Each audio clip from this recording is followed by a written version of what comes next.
Inireklamo sa Ombudsman si Vice President Sara Duterte ng plunder, graft, malversation at bribery. Dahil yan sa mali umanong paggamit sa mahigit 600 milyong pisong confidential funds. Dawit din ang 15 opisyal ng kanyang opisina at ng DepEd.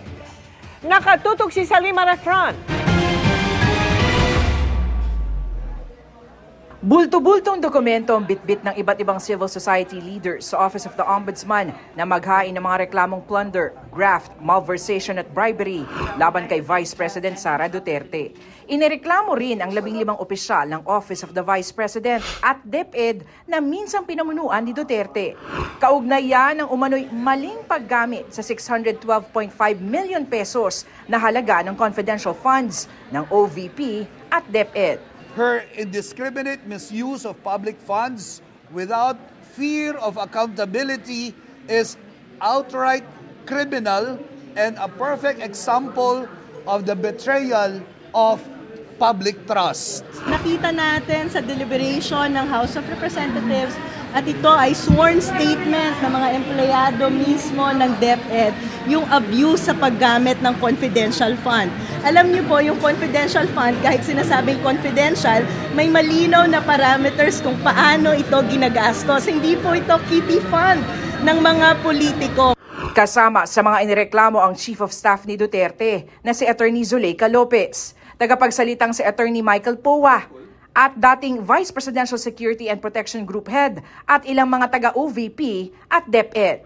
Inilakip ng grupo sa reklamo ang report ng House Committee on Good Government and Public Accountability na nag-imbestiga sa confidential funds ng BISE, kasama na ang mga acknowledgement receipts ng mga tumanggap ng confi funds gamit ang mga gawa-gawa umanong pangalan tulad ng Mary Grace Piatos. Hiling nila sa Ombudsman silipin din ang bank accounts ni Duterte at hanapin kung saan talaga napunta ang confidential funds nito. Importante yan kasi dyan mo makikita yung flow of money. Yan ang mag-establish ng kaso ng plunder.